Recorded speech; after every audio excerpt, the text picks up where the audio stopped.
Welcome back to another episode of Dynasty Theory, a proud member of the Ross Tucker Football Podcast Network. I'm your host, John Bauer. Find me on Twitter at The Bauer Club. As you can see on the screen, if you're watching on YouTube, it's a two-man show tonight.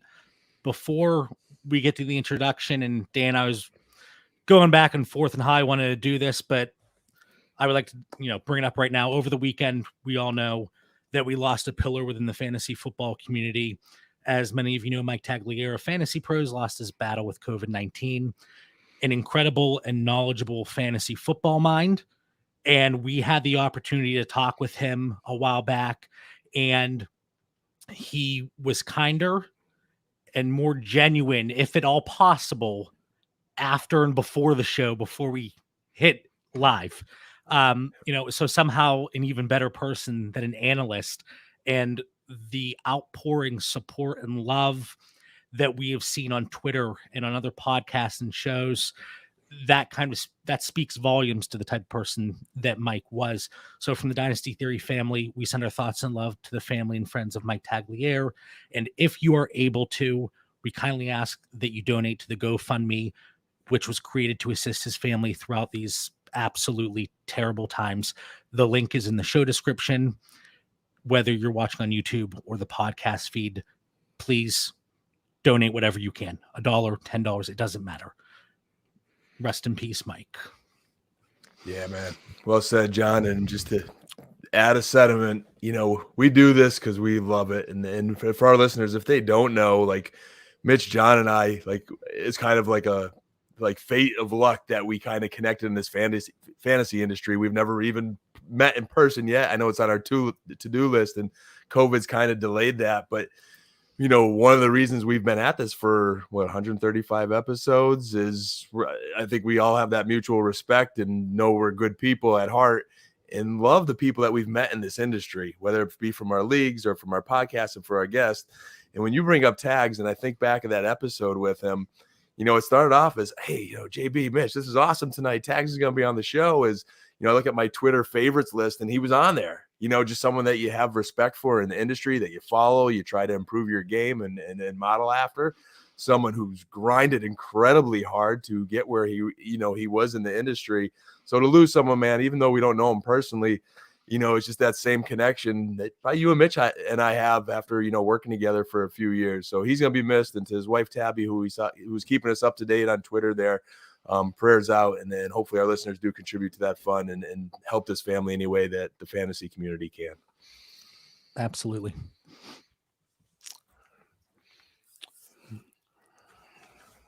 All right. We do have an episode to get through tonight. There's a few backfields we want to talk about. It's never an easy segue. And unfortunately, this is the second time we've had to do this within the fantasy community just since we've been recording. And it's always difficult to jump into a show after kicking off with that. But like I said, we have a few backfields we want to discuss. And there are several where it's kind of a murky backfield, right? There are question marks, whether it's usage, volume, in general, how these players are going to be deployed on a weekly basis. Are they going to be used in the passing game? Are they just going to be used on the ground? Is it going to flip-flop every other week? So we want to try to navigate through some of these situations. And I said in our Discord earlier today, and this was not a joke, I have 4 pages of notes tonight. I was very, I am revved up for this episode, trying to build myself back up here. Hey, one way to rev up is, always good to pick on Mitchell. He's not here. And for our listeners in the Discord, we all know the reason he's not here is because of Tommy Tremble. And my wonderful prediction, and Mitch is just eating crow. And what did he tell us, John? He's being a family man tonight, being a great dad that he is. But we know partial truth is Tommy Tremble. And I'm going to save more of the humble brag until the next episode. But, I don't think that was much of a humble brag. Listen. I know Mitch is over there trembling, if you will, from the Trembler the fan club. But Tommy Tremble, I mean, you struck lightning in a bottle with 1 touchdown. Come on, that's it. Even though Dan Arnold's on his way out now. 1 touchdown, and they trade their starting tight end to get this guy some more PT, JB. I'm feeling pretty good there, man. All right, we'll Positive see. vibes. Now I'm getting revved up. You're right. Bringing up Tommy Tremble. That pushed my buttons here, Dan. But let's talk about some of these backfields, shall we? So to start off, Aaron Jones, A.J. Dillon in Green Bay. When we go through these situations, I really just want to discuss whether or not it's played out up to this point the way you expected. And if it has it just reaffirmed your previous values of these players? And if it hasn't, in what way has it changed? And I like how you're framing that. I'm reading this good book right now. It's like, you know what you know. And one of the concept of this book, JB, I don't have it in front of me there to give a title right now, but it talks about not getting stuck when you're wrong, admitting when you're wrong on something. And after 3 weeks, we've got 3 weeks of data points right now as we go through these backs. I'm kind of curious, hey, was I wrong? Should we be trading for them? Should we be going after guys that maybe we made a mistake on? Some of these situations, are they exactly what we kind of pegged and so forth? So this is going to be a fun breakdown here to see where we are after 3 weeks. So with Aaron Jones. Oh, I didn't even know your name to me yet, man. I thought we were still hyping it up there. So we're looking at Aaron Jones and no, we're Mr. jumping AJ right Jones. into it. We're not dipping our toes, and we're going straight in off the deep end, off the diving board. A.J. Dillon, Aaron Jones, especially after that huge splash game we saw from Aaron Jones 2 weeks ago. A lot of hype building after that miserable week 1 in Green Bay, which we kind of touched on, immediately after that week 1 horrific performance. Yeah, some of these scenarios we hit on, and Aaron Jones was one of them, and we weren't panicking by any means over that week 1 performance. And in week 2, he went ape. Like, he was just off the rails there. You wish you had him in DFS and our dynasty teams that had some shares. It led to a very good week. And then came week 3, and it was a little bit of a different story again. But I think this is one of those scenarios. Isn't it just what we thought it was going to be? Isn't it just playing out to be the typical Green Bay backfield situation? If anything, I'm saying Aaron Jones is as expected, and A.J. Dillon's where I'm just a little bit underwhelmed right now, as he's not really moving the needle at all for me. So Dillon, I'm a little bit concerned, of his prognosis long term. Aaron Jones, I think he's a great guy to have on your fantasy team. But I got to expect a little bit of a roller coaster ride with the Green Bay offense and, the future of Aaron Rodgers in Green Bay, of course. That's exactly it. And I think we are going to see that bit of a roller coaster throughout the season. So every scenario that I touch on tonight, I'm going to be bringing in a lot of numbers, a lot of usage data points that I've been putting together and pulling from various resources and putting together in one spreadsheet database for our patrons, which is extremely easy to access, and it's at their fingertips, and I'm providing notes on a weekly basis. So what we have seen with Aaron Jones and A.J. Dillon, and I think what is most surprising from what we've seen, A.J. Dillon, he has 5 targets through 3 games. That's a lot for him. That really is, but like you said, he's not getting used elsewhere. Aaron Jones, he's picking up over 70% of the rushing market share when you look at the running backs the last 2 weeks. So A.J. Dillon, I think a lot of people were expecting it to be, or at least hoping it would be, like a 1A and 1B situation. It is a 1 and barely a 2 situation. Like, A.J. Dillon really isn't getting that work. Everything close to the goal line, Aaron Jones is getting 6 carries inside the 10. That's the 6th most among all running backs through 3 weeks here. And I don't know about you, Dan, but for me, if I have Aaron Jones on my team and I'm a contender, I don't mind riding this out for the year, because I do think there's going to be those splash games throughout the season. I think we can expect him to get the heavy utilization on the ground. The targets, I think that's going to be the roller coaster. 1 week it's going to be 5%. 1 week it's going to be 20%. And who knows how it's going to go. But I think the big question here, and I'm going to throw this over to you, if you have Aaron Jones, and we're not panicking yet by any means, but we're 1-2. We're 0-3. We have Aaron Jones. And as time progresses and it's week 4, week 5, week 6, we're not really going anywhere. I'm going to be looking to move Aaron Jones. And I have a few scenarios here that I want to run through, but I want your thoughts on his overall value and what you're looking to do with him. Yeah, that's a good scenario of, you are at that roster that's 1-2, 0-3, and okay, hey, you're thinking Aaron Rodgers isn't coming back maybe next year. You're thinking, hey, Aaron Jones just got his big payday. He might be a little less incentivized as we go. If I could get the draft capital and just make sure I'm still staying stable at the running back position, I would be looking to move Aaron Jones. Now, it's definitely in those scenarios, JB. If I'm a contender, or even if, maybe I'm 1-2 and I know it's an unlucky 1-2 and I'm really confident I'm going to turn that roster around, I may hold there because I do want to contend. And watching those Green Bay games, which, we were lucky to 2 of the last 3 weeks, they've been a primetime game. So we've gotten to really get our eyes on that franchise. He looks really good. He's got that typical explosion. He's running routes. He's moving all over the place, and we saw the last game, Green Bay is going to be competitive. Aaron Rodgers is back. He made his statement. He's going to be good. I will touch on those 5 targets you mentioned of A.J. Dillon. Again, having had the opportunity to watch 2 primetime games, they're not like these schemed screenplay targets. Like they're not, there's like 10 yards cushion on him and they're making sure they're double covering Adams and not letting MVS beat him deep. And he's just like the last check down that no one's covering him. So again, I haven't seen anything there that's really caught my eye for encouragement, Mr. Dillon, but Aaron Jones, he's good. Yeah, and it's more of a question beyond 2021. What can we expect? He's going to be 27 years old at the tail end of the season. I believe he turns 27 in December.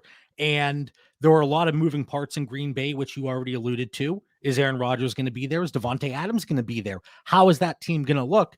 And if we don't have the upside in the red zone in the 10-yard line, like I already mentioned, is Aaron Jones going to be returning the numbers that he has been? And I don't know the answer to that. So again, I'm not saying give him away. That's not what we're saying by any means. But here's a few scenarios, and not to go into too much detail just to get through this, though. Do you think you can move? I'm going to throw 4 players out here, and it's all plus. And for one of them, it's plus because we're going to need a little extra with that guy.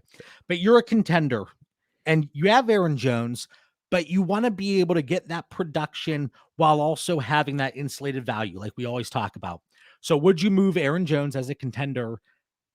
I don't even, now that I look at this, I don't think you could. I put for Eckler plus. I don't think you're getting Eckler plus for Aaron Jones right now. No, I don't think so either, because Eckler's also in a great situation there. And they're in that same tier. Like I have them right next to each other pretty much in my rankings here. So that would be tough. Scratch that one because I do think they're going to be valued too closely together. What about the backfield in Cleveland? We saw explosions from both of these guys throughout the season so far, and we're going to touch on them a little bit later. But Kareem Hunt and or Nick Chubb plus. And I think the plus obviously is going to be a little bit more with Hunt. But are those would you go either of those routes to pivot off of Aaron Jones? I would be enticed to do so, knowing I'm getting a little bit younger, Nick Chubb, and I think Cleveland's got a more stable situation for a few years to come. Of course, there's some negatives there with Mr. Nick Chubb and hoping he'd get a little bit more receptions like Aaron Jones is capable of. And we look at timeshares, and we'll talk about that as we look at these running backs. That one could get a little bit complicated at a time where Aaron Jones is more the guy. But I'd be intrigued by it, JB. I'd be talking with you. That's where we have to look at the situation where you said the stability, and we know Baker Mayfield's going to be there. We know that Stefanski's going to be rallying the troops there, and things have been looking on the up. So maybe a Hunt plus. Man, I even put this down, and I'm putting myself on the spot here. I mean, if you can get the production of Kareem Hunt, which again, and I don't want to get ahead because I know Cleveland running backs are on our what list about there. Hunt in a first? Do you think that could get done for Aaron Jones, and would you want it to? That could be a win-win. That could be a win-win because you're still going to have production with Kareem Hunt, and then that's it. Yeah, you've got that first-round pick that says, "Hey, I'm getting max value for Aaron Jones before I can't get that value," and I think each side of that deal wins. And the other player that I had here, and we're going to get to this, so it's going to be a good segue, but Chase Edmonds. And again, it's not Aaron Jones for Chase Edmonds. This is the one where I have the plus. What's that plus? Well, maybe we can get into it here, but another backfield, Arizona, Chase Edmonds, running back 16, James Conner, running back 42, as of now, after 3 weeks. Before I throw it over to you, Dan, this is kind of played out exactly as I thought it was going to, like Mitch and I thought it was going to in our projections. On the ground, they're essentially deadlocked, 50-50 split, with Chase Edmonds putting up heavy usage in the passing game, 17 targets through 3 weeks. That is elite receiving upside there. The big difference, obviously, the receiving work that Chase Edmonds presents, but the 8 carries inside the 20 for Connor, 3 for Edmonds. So again, and we saw it this past week, James Conner, there's 2 inside the 5-yard line touchdowns. So for me, Chase Edmonds, he's a back that I'd be looking to acquire as a contender. I think he's a guy that I would be more than happy to put in my running back 2 spot that you're not going to have to break the bank to go out and acquire. So if you're 0-3, maybe I go out and offer 2 seconds and see if that gets it done. Because again, I believe I'm contending. I'm looking to solidify that my backfield. I could have him as my running back 3 or a flex play, but I'd be comfortable if I had to have my running back 2 in full PPR. Edmonton. Holy cow! I don't even. You're going hockey there. The Edmonton Oilers, maybe. We're going up north here. So Edmonds for Singletary plus a second. That's my second. I believe I'm contending. I want to get out of that Buffalo backfield, or Moss in a second. And then Dan, another one here. You might hate this, but Edmonds for Damian Harris in my late second. I'm starting to, again, I talked about getting off some of those takes that I was heavy on in the preseason. I have some that I'm happy the way they've materialized, but the Buffalo backfield and the New England backfield, when I compare that to Arizona backfield right now and just how that Arizona offense is really clicking and the pass receptions that Chase Edmonds is getting, JB, I think I could come off Damian Harris. I definitely could come off the Bills running backs. But even Mr. Harris right now there's some issues popping up there. This is one of those backfields in Arizona that I think both do have a place on the roster, with obviously the edge going to Chase. I'd even consider moving Aaron Jones for Chase. What is that plus, John? See, that's what I was saying. What if we could do? You have Aaron Jones. You're contending. The manager that has Chase Edmonds is contending. Do you think you could swing? And I don't know if this could get done. I haven't tried it yet. Aaron Jones for Chase Edmonds plus a 2022 first and a second. Do you think there's any chance that gets done? And that's something I would want to explore, I think. I think that's a good point. I was thinking Chase in a first, but Aaron Jones he's a weapon. So I think you could open up with that offer without being insulting. And then if that counter came back to me, Chase in a first, I think I'd probably hit accept these days, depending what the first is. Maybe, like if it's a powerhouse team and I know that first is going to be guaranteed at the end. No. Here, I got to ask you, do you have many shares of Aaron Jones? I have a few, and I have a feeling tonight around midnight, tomorrow morning around 8 a.m., I'm going to get a few offers trickling in involving Chase Edmonds. I feel it. I feel it in my bones. You may be stirring that up there. I don't have the Aaron Jones shares. I'm light in that area, but JB, I can see that happening for you. And we know the ceiling for Aaron Jones. Like, let's go back to the Green Bay backfield because we're talking about Arizona, Green Bay, possible trade scenarios. We know Aaron Jones is going to get that red zone upside. We know Chase Edmonds. So far, his floor for a target share through 3 games is 12%, but he's going up to 23, 24, 25%. And it's not like the wide receivers haven't been involved. This offense has just been explosive. Kyler Murray, quarterback 1 overall, really leading this team, and they're putting up points, whether it's Rondell Moore, Christian Kirk, DeAndre Hopkins, of course, he's involved. And Chase Edmonds, of course, being a main beneficiary in the passing game as well. So what I'm looking at here, those are possible scenarios for Chase Edmonds that I'm looking at personally. I think packaging a Singletary, Moss, Damian Harris, or a couple seconds together gives me an opportunity to win based on what I believe Chase Edmonds' production to be throughout the rest of the season. Now, beyond 2021, there's question marks for Edmonds, Aaron Jones, Devin Singletary, Damian Harris. There's question marks across the board after 2021. And I saved when we were preseason and I was doing a lot of best ball drafts. One of the things I was looking at was that week 15 to 17 implied total over team average. And I talked a lot in past episodes about the Niners and really trying to get some Niners in my roster, but Arizona was second on that list. And we're seeing here through 3 weeks before they even get to that soft week 15 to 17 schedule, how explosive that offense is looking and how heavily involved those running backs are. Now, I was a little heavier on the Connor side than I was the Chase side. So I have, a little bit of regret, but I'm still happy with Connor. I mean, he's getting that red zone work, and they're, when the team's playing good, there's a lot of touches there. Yeah, I was too. Somebody that I really targeted in best ball drafts throughout the offseason, James Conner. He was dirt cheap, but he is going to have those splash games. If it's a team that struggles inside the 5 and they're able to pound the ball, James Conner is going to benefit. Still getting a ton of work on the ground, but like a less than 5% target share, I believe, up to this point. So it doesn't necessarily offer that. Somebody jumped in a chat earlier today and said open offer James Conner for a second.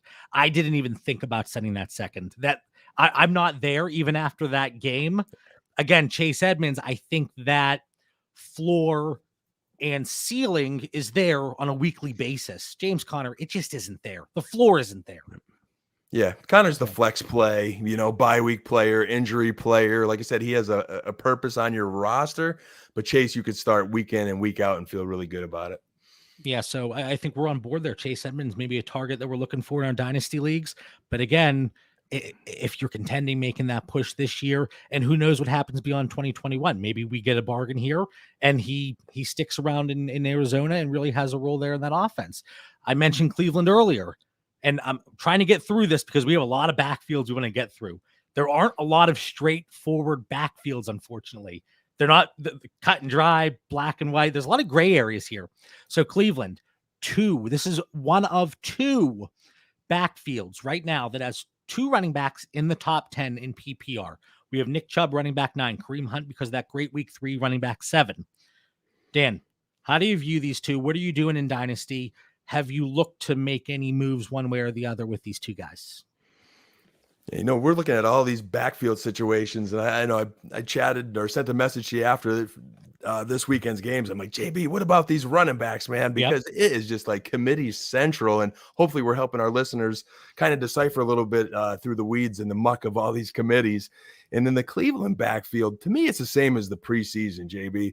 I believe I believed in the Browns in the preseason. They were one of my top 5 offensive teams, and I think that's important because there are a ton. They're mostly all committees in the NFL these days, but this one is better than most running back duos. I would say to our listeners, you can't be surprised with last week. Like, this doesn't tilt me and say, hey, Kareem Hunt's the guy now. I'm worried about Nick Chubb. No, we saw this last year. Like, we saw this exact same scenario play out last year, and we went back and forth on Chubb and Hunt and what their values are. So for me, to me, Nick Chubb's the guy. And there's just enough volume, and there's some other offenses that we're going to talk about later that's starting to catch up with this. But they got a 1-2 punch that are both going to produce. There's enough touches for both of them to go around. Again, you got to level a little bit of expectations. You're not always going to get that high ceiling game with Nick Chubb. You're not always going to get this Kareem Hunt blowout game. You got to be prepared for some lower production games along the way as well. But they're not going to give you goose eggs. That team's just too productive. Yeah, and like you said, this is what it looked like during the preseason, our expectation. It's what it looked like last year. If the Browns are in control or leading, Nick Chubb is going to pound the rock. And we saw that he still had 20-some carries this last week against Chicago. But if he doesn't find the end zone, we know that is going to be a problem for his fantasy production. And you're going to be just a little bit disappointed. So far, at 3 weeks in, 10 targets for Kareem Hunt, 3 for Nick Chubb. So we're not really seeing any involvement in the passing game from Mr. Chubb, but we are seeing, as expected, the red zone usage. 11 red zone carries for Chubb, only 6 for Kareem Hunt. Something I'm looking to do, even as a contender, possibly just shopping around Nick Chubb. If there's interest at that running back 9 price that that's where he's sitting at now, I'm going to explore that. Again, I'm not saying get rid of Aaron Jones for nothing. Get rid of Nick Chubb for nothing.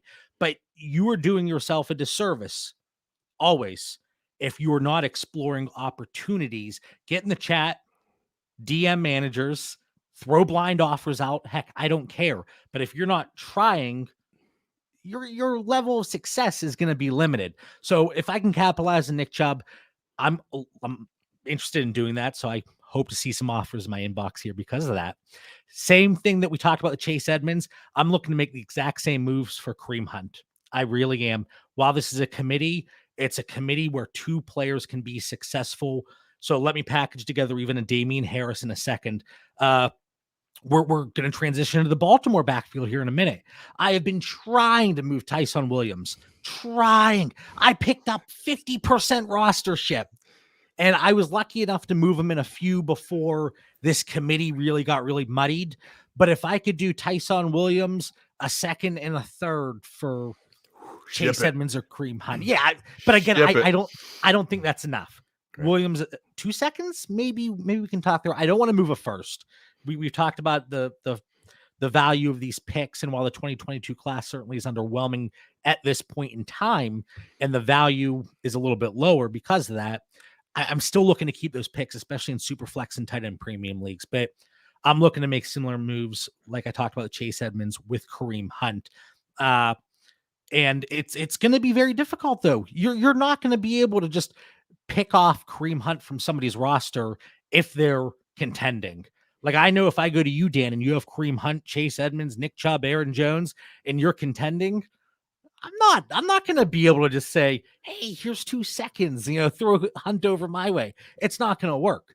And heck, there might be a situation that I say, here's a first, and you might say, JB, that price is going up, buddy. Yep. I love that you said it's worth exploring. Like, don't just not explore. And I do have some Nick Chubb rosters. For personal reasons, I don't have Kareem Hunt rosters, but rostered on my team. But with Nick Chubb, like, even if I don't intend on trading him, what harm is for me putting him on the trade block or kind of throwing it out there? Because sometimes you'd be surprised the offers that come in, and I'd be like, oh, wow, I didn't know I could get that for him. I didn't know someone was willing to pay that.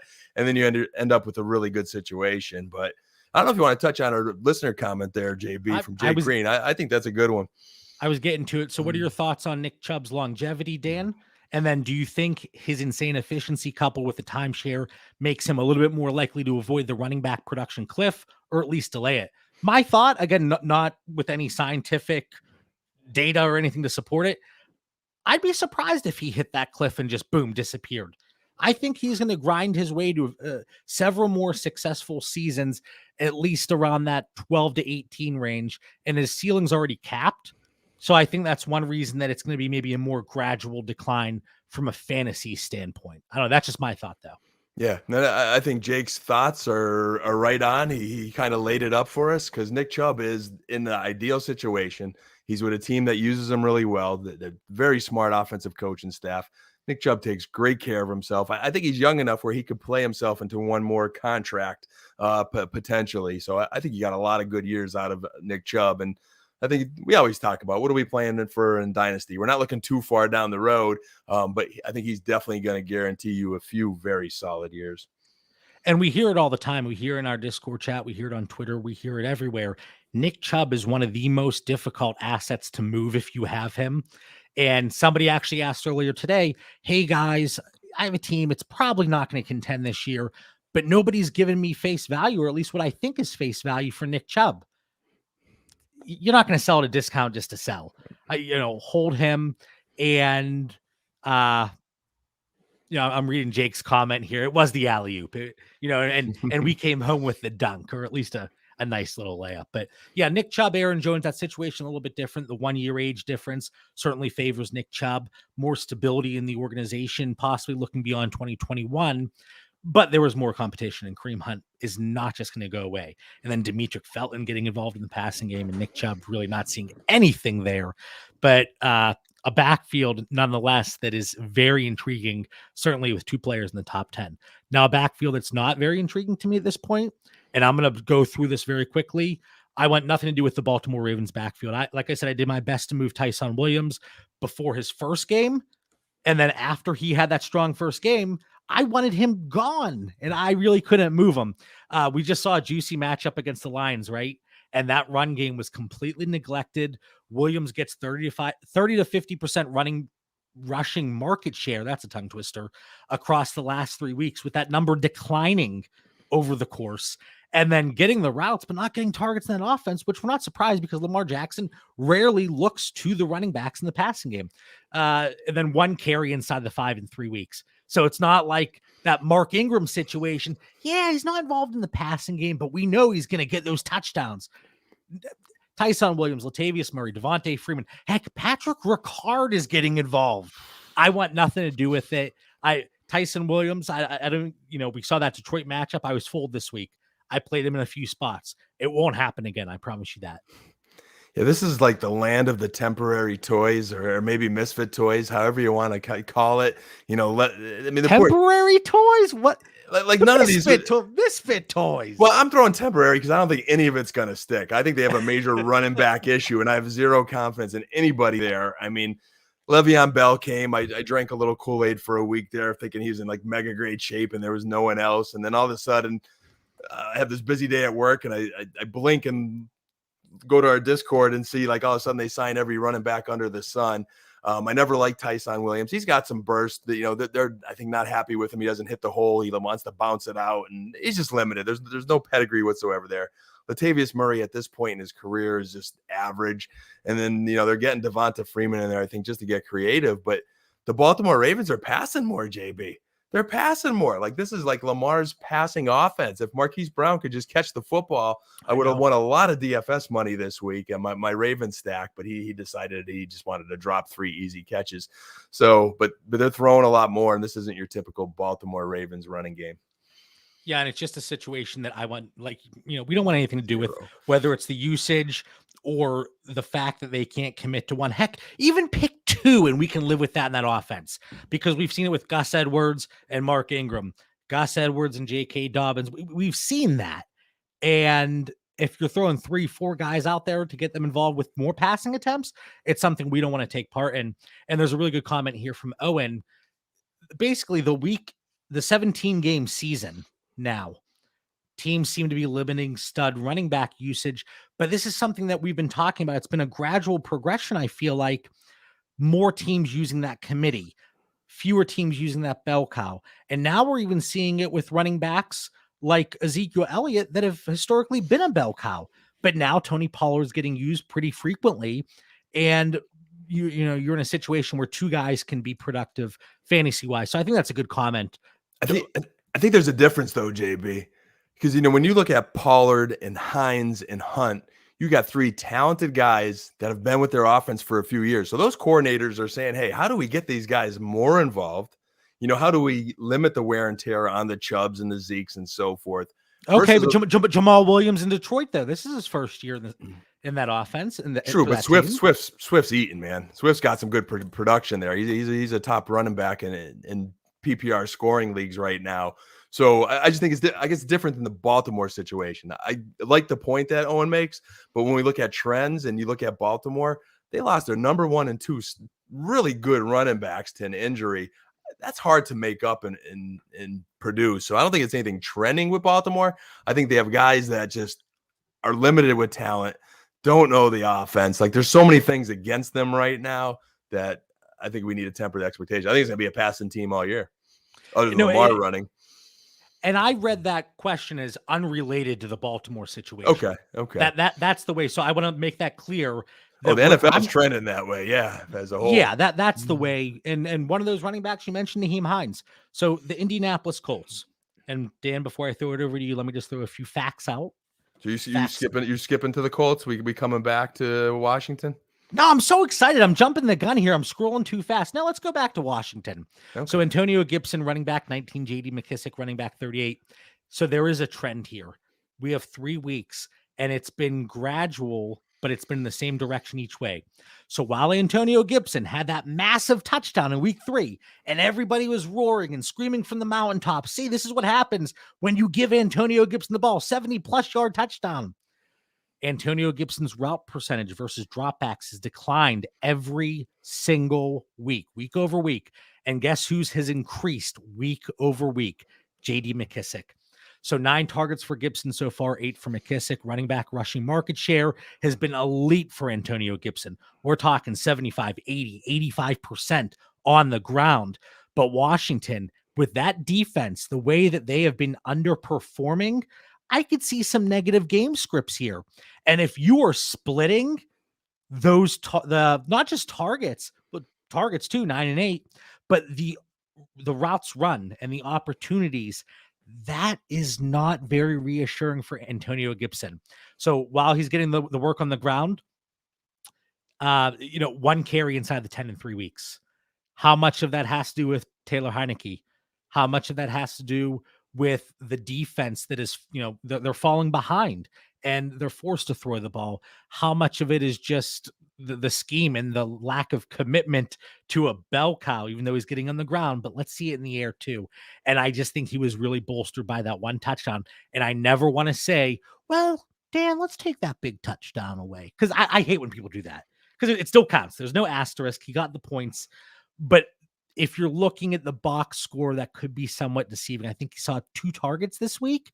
And then before I turn it over to you with what you're doing with Antonio Gibson in Dynasty, I would look to shop him. Of course, I'm looking to shop everybody, Nick Chubb, Aaron Jones, but I will say don't shop him yet. They have Atlanta next week. And I think that is going to be a prime matchup. But then guess what? Saints, Chiefs, Broncos, Tampa Bay in a 5-game stretch. 4 games that they could potentially fall behind early. And if they're going to throw, we've already talked about Antonio Gibson's usage in the passing game, and that is a concern. All right, Dan, I can get a breath. Take it over. You stole a bit of my thunder there with hold for 1 week as my DFS study and saw Atlanta and then started to look ahead, man. But otherwise, this gets a big Scooby-Doo ruh-roh. Like, I am worried here about Antonio Gibson. And in Dynasty, he's a guy that I loved his rookie season, got great value. I'm a Cowboys homer, so I traded a lot of my Dynasty shares because I got great value when the hype was up. But we got into this offseason and, my redraft leagues and best balls, I says, hey, I'm not going to be a Cowboys homer. A Dynasty startup. I was like, all right, Gibson, man, he can get that CMC volume this year. Maybe we're hearing those rumors spike up. And now through 3 weeks, this is one of those cases, John, where I says, hey, man, I am not holding on to what I believed in the offseason, and I need to adjust because if I don't adjust, I'm not learning in the game of fantasy football. And that's an important piece. We all have our takes. We own them. We stick by them when they're good. We admit when we're wrong. If we don't admit why we're wrong, we don't grow. But I am thinking Antonio Gibson is RB2 permanent. I do not see RB1 in his future here. I think he's an athletic dude that could be electric when he gets the ball, as we saw in that big touchdown, as you mentioned, John. But I'm hearing there could be some pass pro issues. J.D. McKissic, as much as everyone hates, like I see our chats blowing up on game day there, they're on our Patreon only. And he's a pro's pro, J.D. McKissic. I feel like he's the guy that a coach likes. 100%. The type of guy that a coach likes, and fantasy managers get irritated every week because J.D. McKissic's just creeping around. He is that guy, man. He is that guy.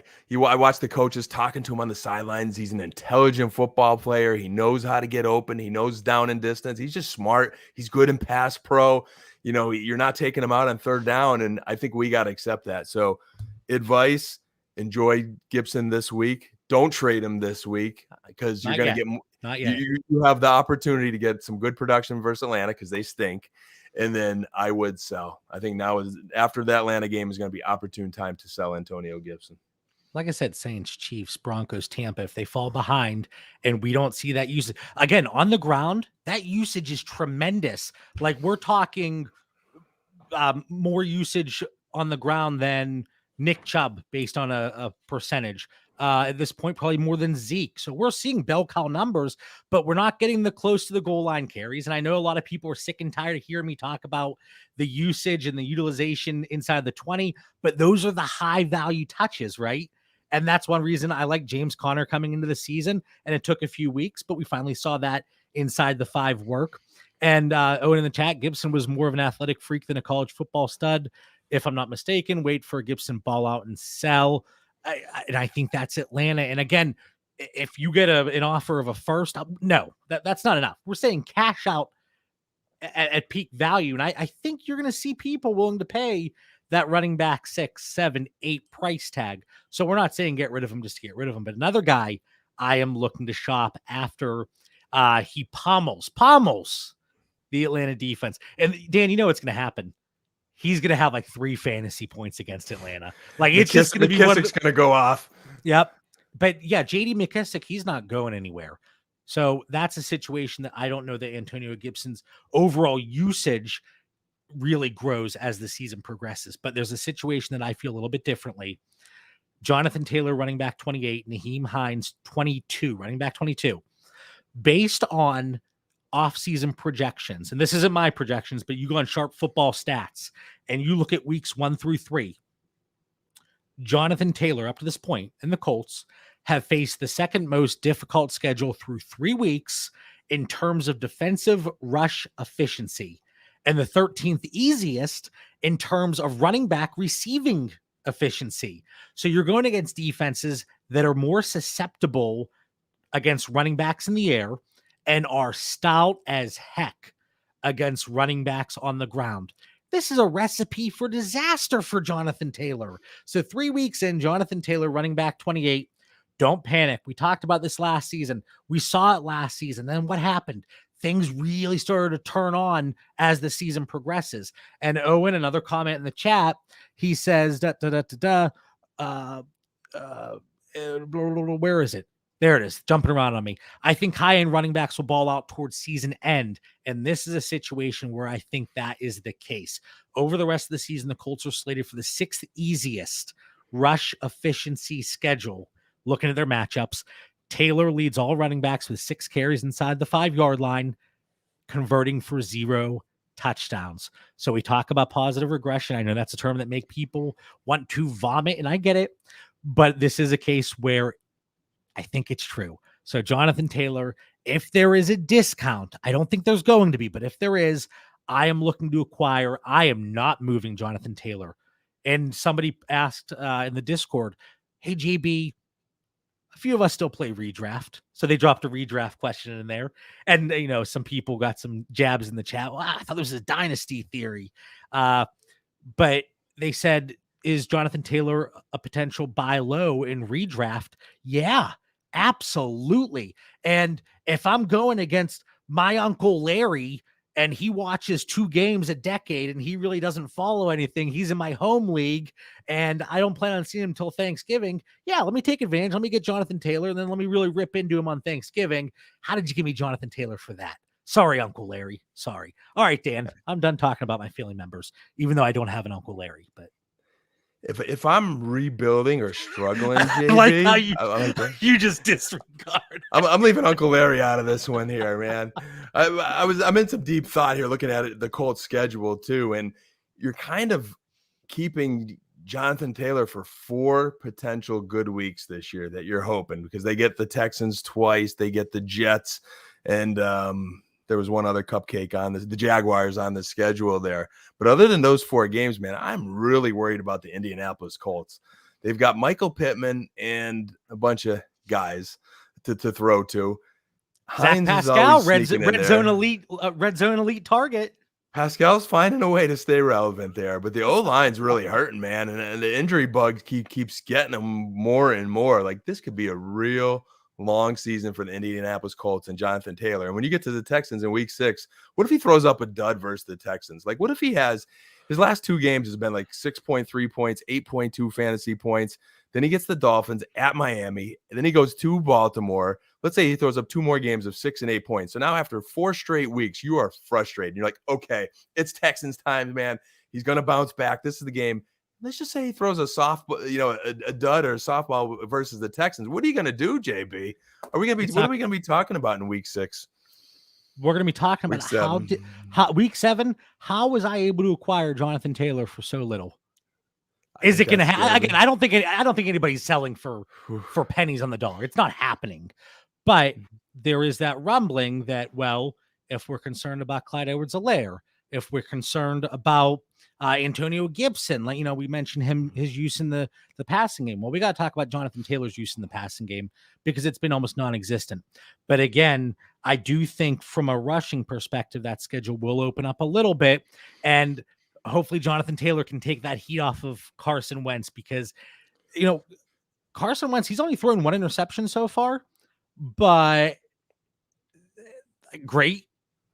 Like, he's really not doing much. I think he's making other mistakes, though. Right. That offense is struggling. It is. I think he has 3 passing touchdowns. This offensive line isn't what we wanted it to be, right? So hopefully things start to turn around. I know Quentin Nelson was carted off, but maybe it doesn't sound like a longer term injury, but he was injured in the offseason. So there's a lot going on there. But that's my thought with Jonathan Taylor. But I do think Nyheim Hines still has a role in this offense, but it's the typical receiving back lame answer, right? Oh, he's going to be good in best ball. He's going to have his splash weeks. He's going to have his duds.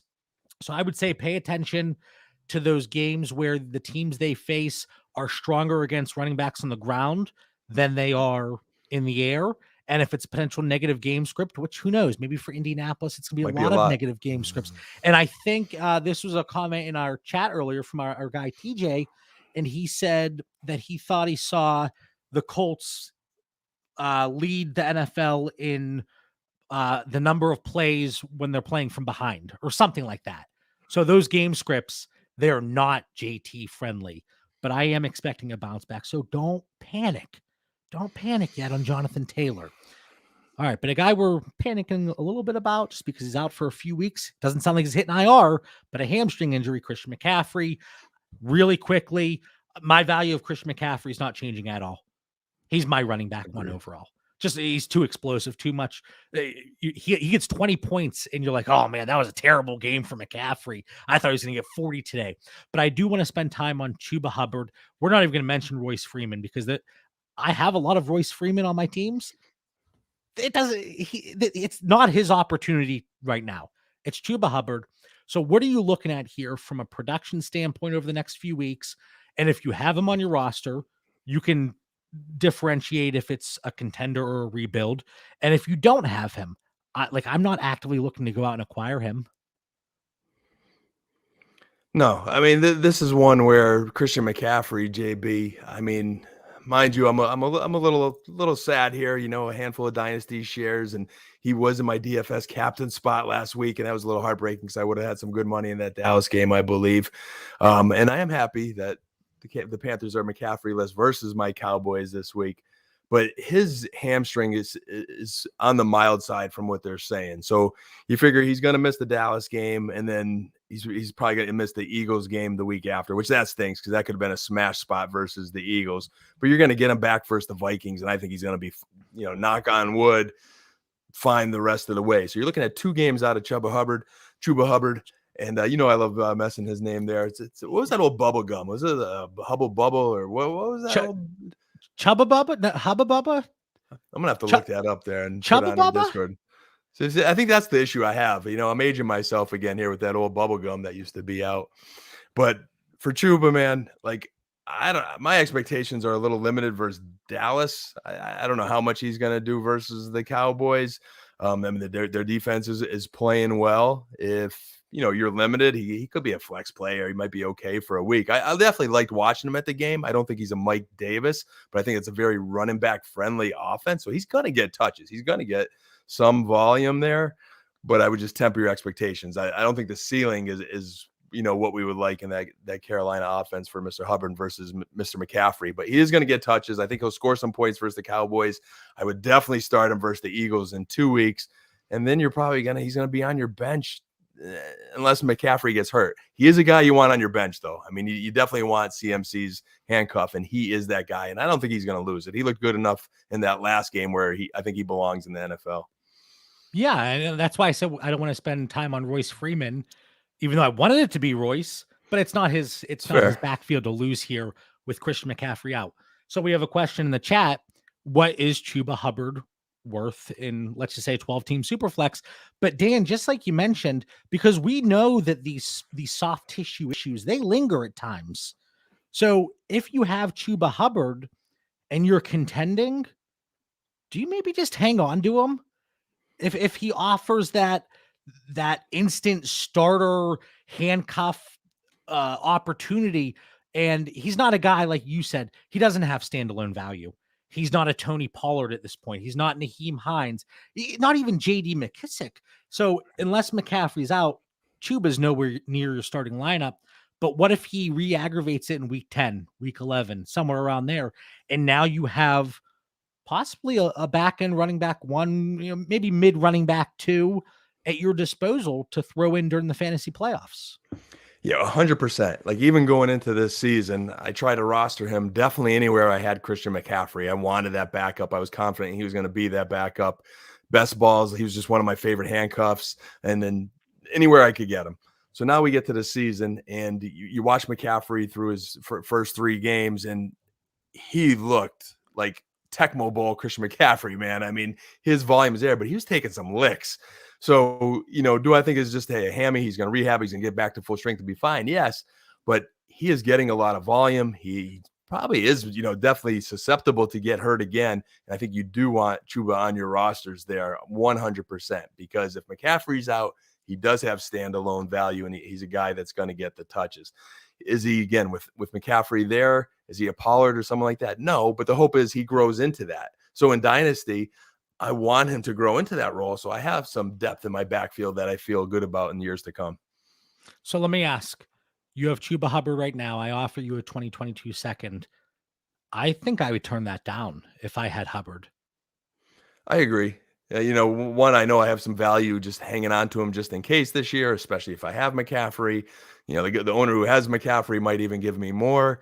I'd be inclined to turn that down at this point. And that's where he belongs. He's a second-round pick. If we did a startup right now or a rookie draft over again, he would be in the second round.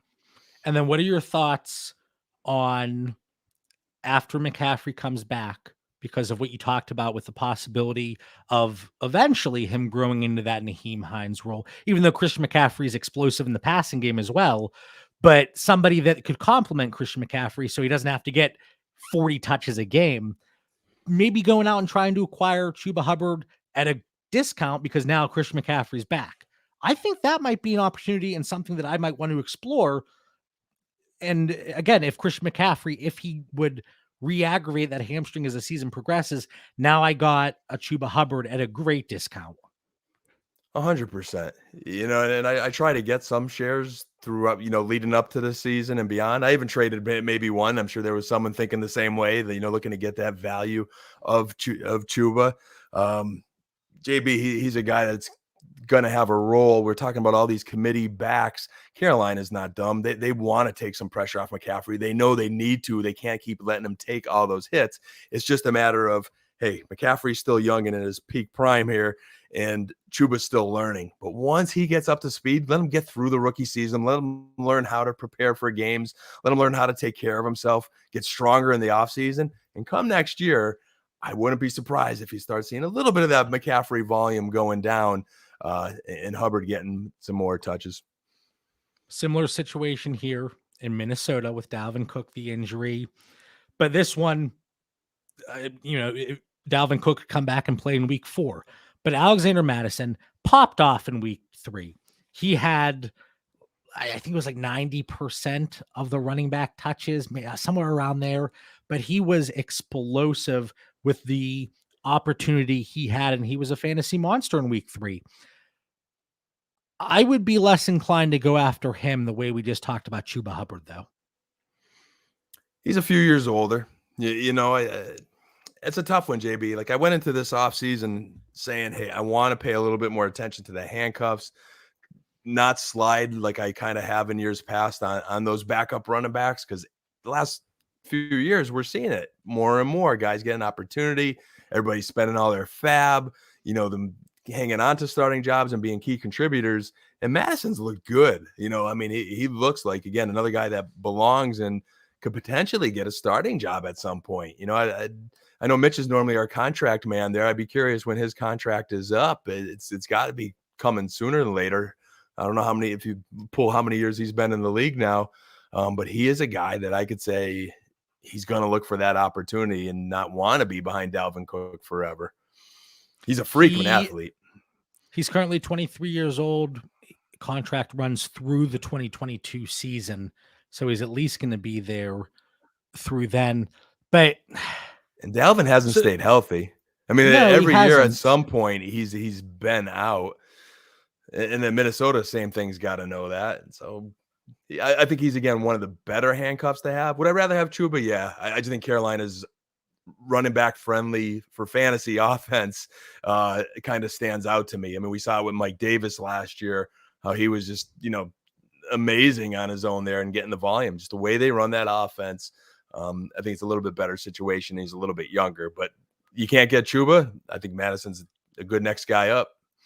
What are you paying for him? What are you paying for him? Let's say Dalvin Cook is in fact back in week 4 here, but the injuries that could pop back up. Who knows? Because of his age, opportunity when Cook goes down, Minnesota's got a very nice offense and the potential to start in 2 years. I have no problem with that second round pick, just like Chuba. Again, I might go after Chuba first, but I think they're in that same value category. And I don't mind that. I don't mind that at all. So maybe that's something I'm going to look to pursue. I'll take a mental note here. Just did it. That was the sound of a mental note. Chuba Hubbard, when Christian McCaffrey gets back, I'm going to look to acquire. And then same with Alexander Madison for Dalvin Cook. Because you go out to acquire now, it's gonna be too expensive in my mind. All right. One of the last situations I want to discuss here, and this will be quick, but Chris Carson, running back 13. And I did not think I was going to come into the season and say these words, but here we are. Travis Homer scares me. Just listen, week 1, Chris Carson ran a route on 65% of the dropbacks. Week 2, enter Travis Homer. 49% of the dropbacks for Chris Carson he ran a route on. So down 16%. Week 3, we are down to 24%. And this is a game that they were trailing to Minnesota. Chris Carson getting almost all of the running back rushing attempts. So this goes back to Antonio Gibson. And Chris Carson gets the carries inside the 5, unlike Antonio Gibson, not necessarily getting that opportunity because of the way the offenses are quite different. But now this is more of a pass-first offense, it appears. Currently ranked 28th in terms of total team rushing attempts. Chris Carson, 41 rushing attempts out of the team, 63 attempts with like 11 coming from Russell Wilson. But there is that limited ceiling. Like, I want Travis Homer to go away. I miss the days where Rashad Penny was just on the bench, and that was fine. But Travis Homer is stealing opportunities from our guy, Chris Carson. So if I can look to move Chris Carson, I might look to explore that opportunity, because I think we're going to see a lot of, like we talked about earlier, a lot of 7, 8, 9, 10-point games, and ultimately that's not getting the job done. So again, explore the opportunity to move Chris Carson. I love Chris Carson, but Travis Homer is that pesky gnat that we can't get away, and it scares me a little bit. This whole Seattle backfield, I mean, just you and I both being on the Chris Carson bandwagon for a few years here, have never really felt comfortable in that bandwagon by any means, because of injuries and coaches' convictions, so forth. I feel your energy there coming through the mic for Travis Homer. I see Owen in the chat saying he loves Homer. I'll say I like Homer. He was a guy that I did have on some benches. I probably cut him in the offseason a little bit. I would call him a poor man's J.D. McKissick, maybe. I think he definitely has a role on that football team. But there's still Alex Collins. There's still Penny somewhere lingering there. He is a little bit pesky, yes. I would trade a 4th-round pick for him, maybe, or he's probably on the waiver wire, and he's one of the guys you potentially could get on the waiver wire and not feel too bad about picking him up, because he could help you at some point, depending on the health of that backfield. No. I do not want Travis Homer, but him being around certainly limits Chris Carson's upside. That's the thing here. No, I don't want Travis Homer. What do you think? I'm crazy? I mean, I'm crazy, but not that crazy. But Chris Carson, that upside is limited. So if I'm going to sit here and knock the usage from Antonio Gibson, Clyde Edwards-Helaire I talked about last week, I'd be a hypocrite to not bring it up with Chris Carson here and to say, it's going to change. 3 weeks in a row now, that has declined his route participation. And whether or not it's just Travis Homer coming in who can play that 3rd down role, or the way this offense is going to work, Chris Carson, I'm going to look to cash out if possible. I'm not saying go get a second for him, but see what opportunities are out there. If a contender needs somebody, maybe the opportunity is there. That's all I'm saying. And Dan, you have 30 seconds here. Zeke and Pollard, just because we talked about him last week. And last week we said, go out, or 2 weeks ago, or whatever it was, we said, go out and look to acquire Zeke. We feel pretty good in any place that we acquired Ezekiel Elliott. Yeah, I feel really good about our analysis on both of these guys, man. You know, we were right in saying Zeke was not washed. We were pretty convincing about that. Tony Pollard, we said he's got the juice, you know, get him too. And I think this is very similar to the Cleveland Browns situation, but, you know, maybe some more pass heavy weeks, obviously, in Dallas, because they got more weapons and a quarterback that could sling it a bit more. But as you know, they said McCarthy last night, he's looking ahead to that, you know, December, January schedule. There's going to be some cold games on the road. They know they got to start playing some more smash mouth football and run the ball. And they showed that last night, and they did it very well. As long as that O-line's healthy, I think those guys are catching up with Cleveland. They're two running backs that have no issues having. Love them both. And then another tandem that we talked about last week or 2 weeks ago, all the shows run together at this point, but DeAndre Swift and Jamal Williams. And I said, based on what we saw to start the season, Jamal Williams was a guy that I was still looking to acquire.